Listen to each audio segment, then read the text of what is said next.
Po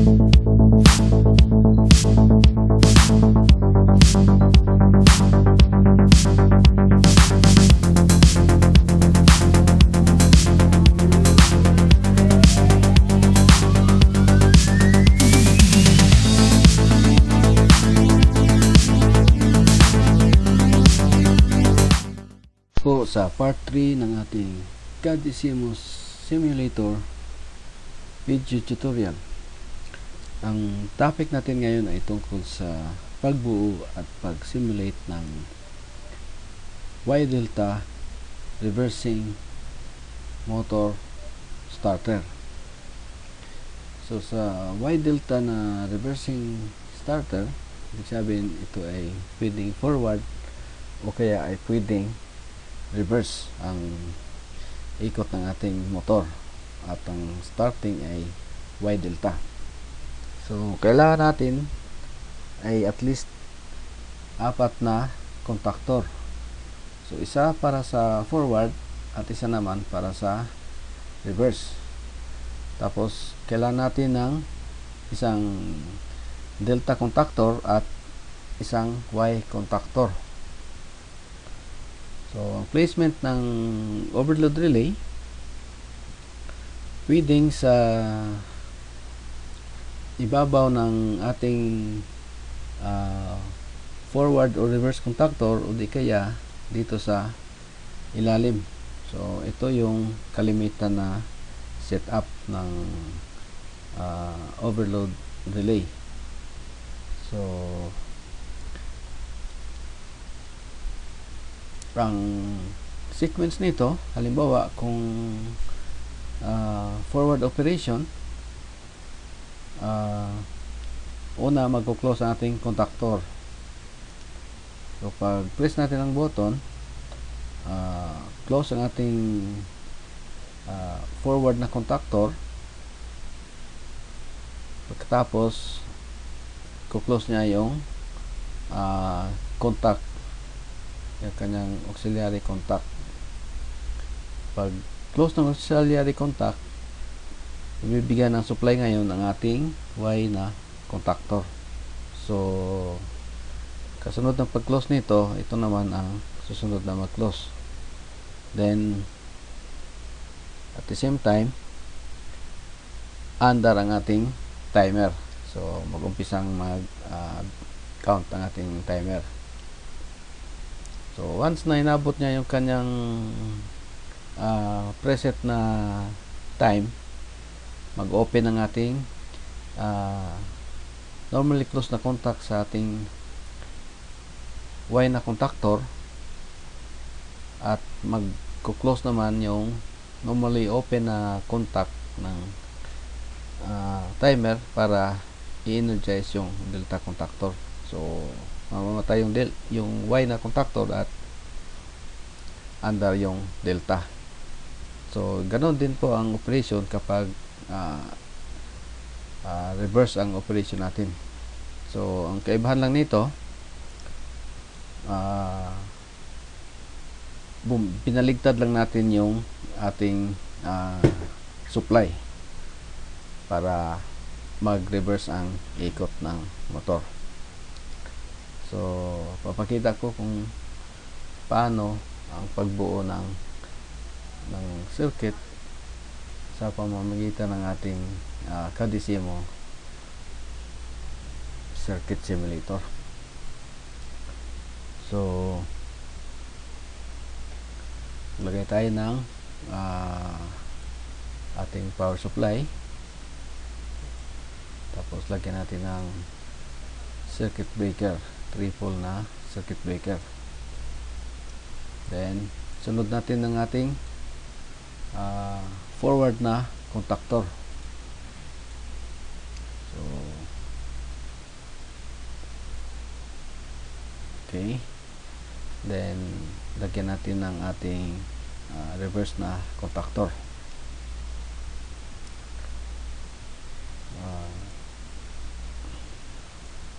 Overload relay,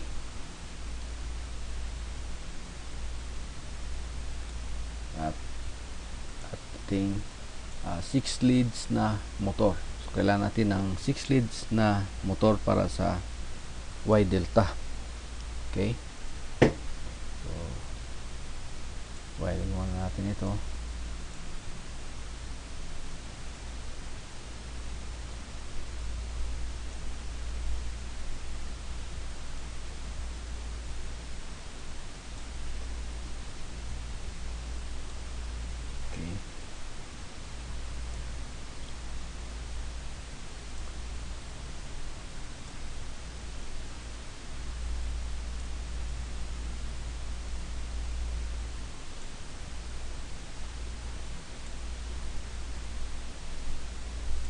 Yan. So, dapat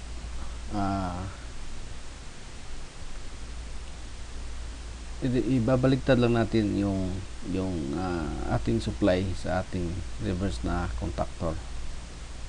So, yung line 1 parehas. Ngayon, yung line 2 natin napunta ngayon sa pangatlong pole ng ating reverse na contactor.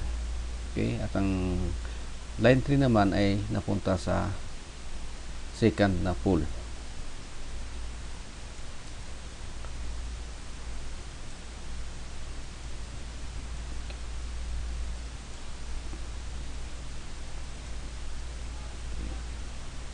Yan. So, meron na tayong forward reverse na contactor. Ngayon, lalagay natin ang ating delta na contactor.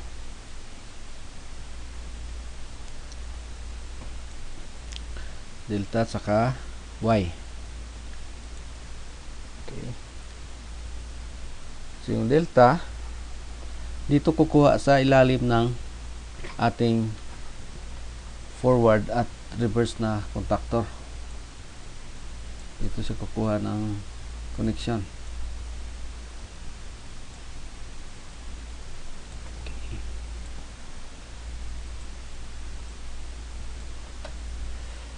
Yan. So, tingnan natin maigi na dapat yung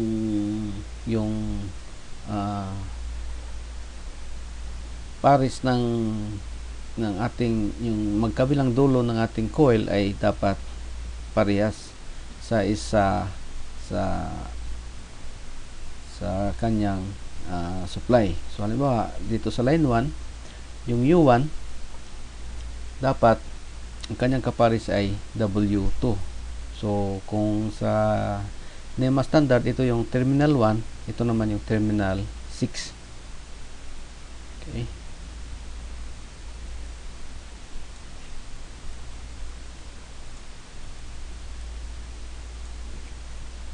So, P1 saka U2 or sa NEMA standard, ito yung number 2 saka yung number 4. Okay. W1 saka B2 or terminal number 3 saka yung number 5.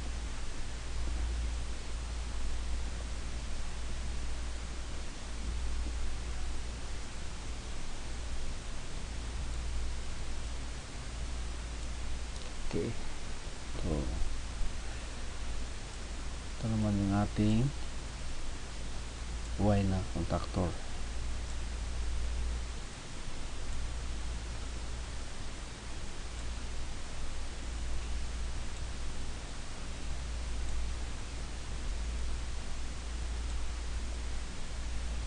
Yan. So, lagyan natin ngayon ng label. Ito yung ating circuit breaker.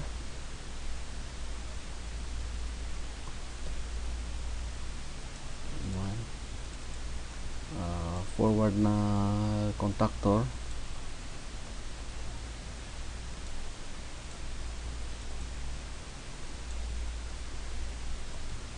reverse contactor. Ito yung ating delta contactor. Ito naman ating Y.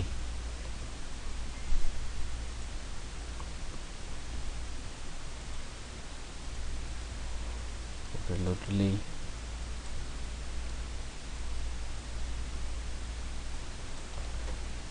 So buo na po ang ating power circuit para sa reversing na Y delta starter. Ngayon gagawin natin ang control circuit. So lagyan natin ang power supply.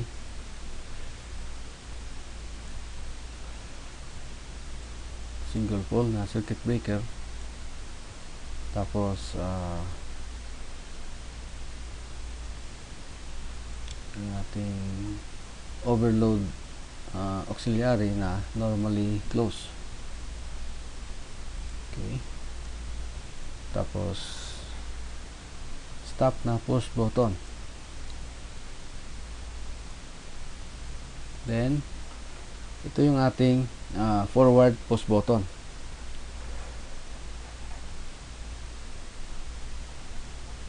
Tapos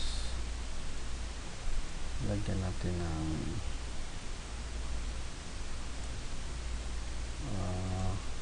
interlocking na auxiliary contact mula sa ating reverse na contactor.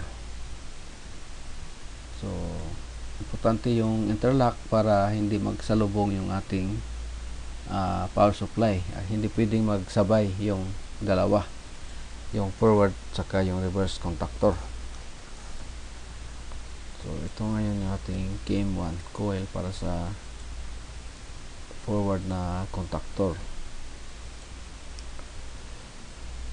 Kailangan natin ng isang normally open na contact galing sa ating KM1. Ito yung ating pinaka holding contact. Okay.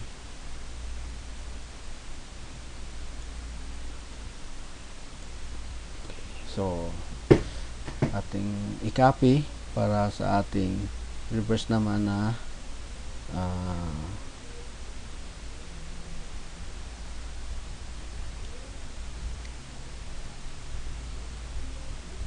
sequence. Okay.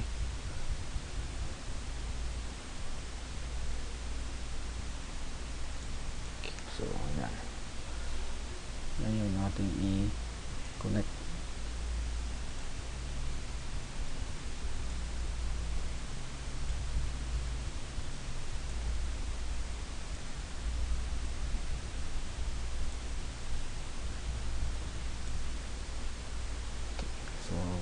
Lagyan natin ng label. Ito yung KM2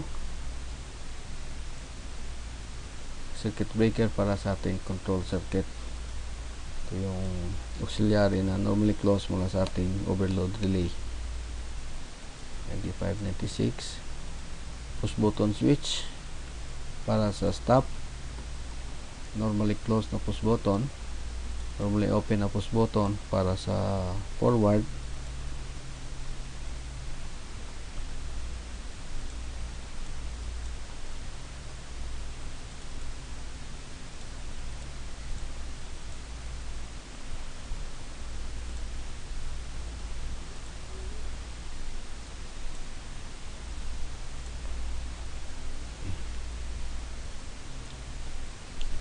yung ating holding contact para sa KM1 na forward contactor. Ito yung interlocking na contact mula sa reverse na contactor KM2. Okay, KM1 ito, palitan natin ng KM2. So ito naman interlock naman mula sa forward na contactor, holding contact para sa reverse na contactor.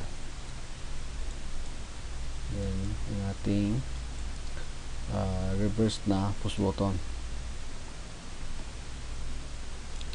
Okay, so meron na tayong coil para sa forward saka reverse na contactor. Ngayon nalagay natin yung coil para sa ating Y na contactor.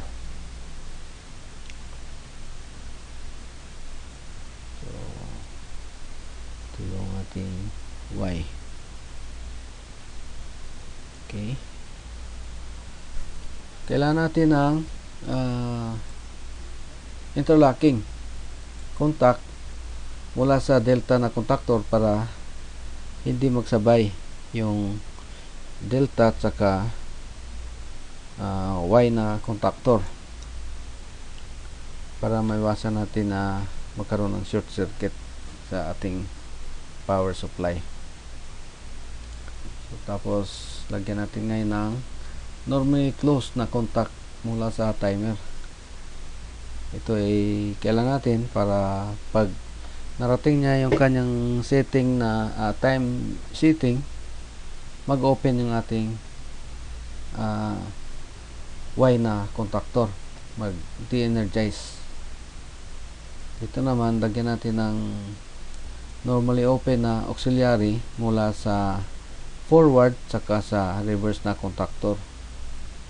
Ito ay para once na nag-energize yung ating forward, magko-close ang auxiliary contact, tapos bibigyan niya ng supply yung ating Y na contactor. So, connect natin.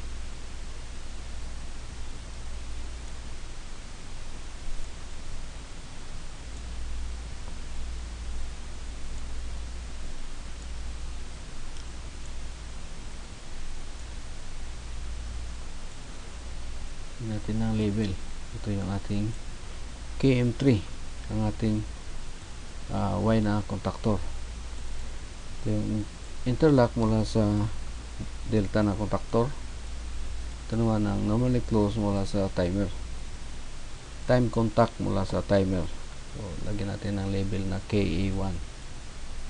Ito naman yung auxiliary mula sa forward na contactor, at ito yung mula sa reverse. So, kahit alin dito yung mag-close, once na na-energize, either forward or reverse, magko-close para umandar yung ating Y na contactor. Ngayon, sunod natin yung coil ng timer. Okay. So, ganun din. Once na nag-energize itong forward or reverse contactor, susunod na ma-energize yung Y, sabay yung ating timer. So, timer natin, label ay KA1. Set natin sa 5 seconds. Ito yung time delay nya, setting. Okay. So, sunod natin ngayon yung ating delta na coil. Okay. So, lagyan natin ng interlock mula sa ating Y na coil, para pag umandar ito ay hindi under, mag-open siya. Ngayon, lagyan natin ng normally close, normally open na time contact naman mula sa timer. So, once na inabot yung setting, mag-close siya para paganahin yung ating delta na coil.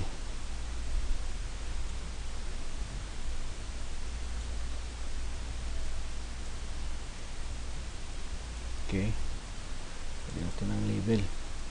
Ito yung KM4.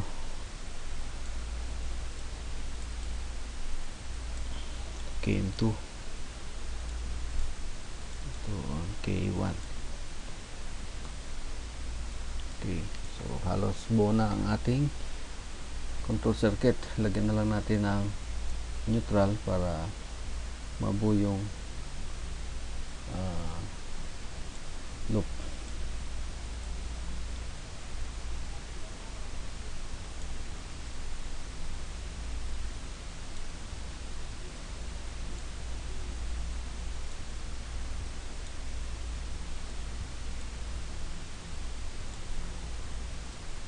Okay. So, check natin. Simulate natin yung ating ginawang circuit. Close natin yung mga circuit breaker. Then, press natin yung forward na push button.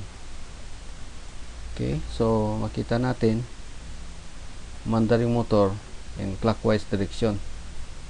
Okay. So, after na naabot niya yung setting ng timer mula sa Y, lumipat sa delta. Okay. So, naka-close ngayon yung ating forward na contactor. So, kahit na i-press natin yung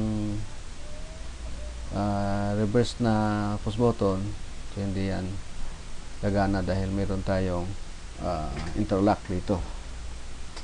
Okay. So, off natin uli. Stop natin. Subukan naman natin yung ating reverse. Ito natin ang label ito. Okay. So, try natin uli yung reverse na direction. Press natin yung reverse na push button. Okay.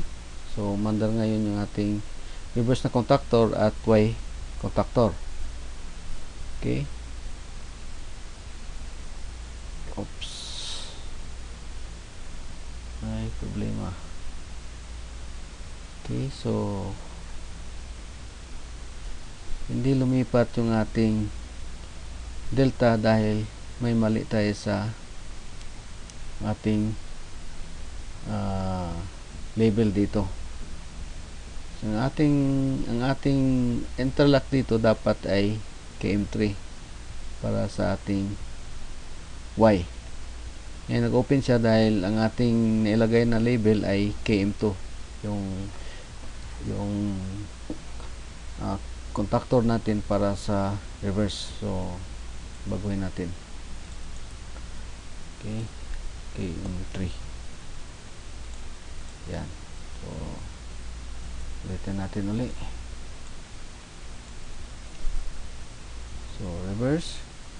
Mandar yung ating reverse na contactor at Y contactor. Okay. So, yan. Nung inabot ang time, nag-open yung normally closed na time contact ng timer, nag-de-energize yung Y na coil. Nung nag-de-energize yung Y coil, nag-close siya uli yung ating interlock dito. Ang timer naman, yung time contact naman dito, nag-close. So, nagkaroon ngayon ng supply yung ating delta na contactor. So, once umandar yung ating delta na contactor, yung kanyang interlock naman para sa Y ay nag-open. So, sigurado na hindi magsasabay na andar ito. So, makita natin dito sa power circuit na yung ating reverse na contactor ay nag-close at naka-delta tayo ngayon. At makita natin yung direction ng motor ay nagbago. So, counterclockwise ngayon yung kanyang ikot. So, check natin yung overload. So, kunyari nagkaroon ng overload. Okay. So, yan. Nag-energize yung ating mga coil. Yan. Nag-open yung ating normally closed na auxiliary mula sa overload relay. So, nawala ng supply ngayon yung ating mga coil. So, reset natin. Yun. Close uli. So, subukan uli natin. Forward. Okay. Ilipat dito. Pag nag-time. Yun. Okay. Stop natin. Reverse. Okay. So, naka-reverse ngayon. Tapos Y. Pag inabot yung time, lilipat sa delta. Okay. So, yan po ang example, ang circuit ng reversing na Y delta gamit yung apat na contactor na design. So ang sizing nito ng ating mga contactor, yung delta at saka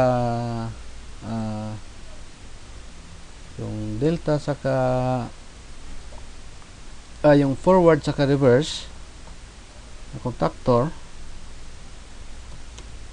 saka reverse na contactor,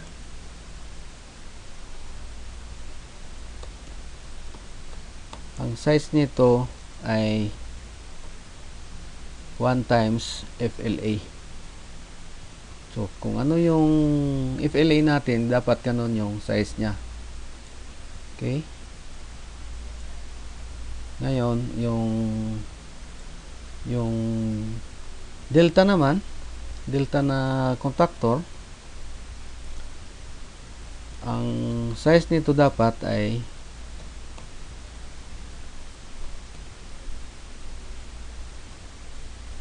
yung overload saka yung delta contactor, ang size nito ay dapat 0.58 times FLA. So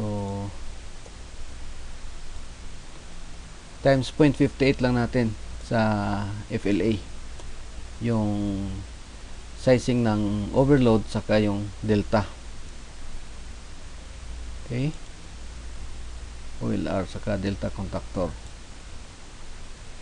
Ngayon yung Y contactor naman,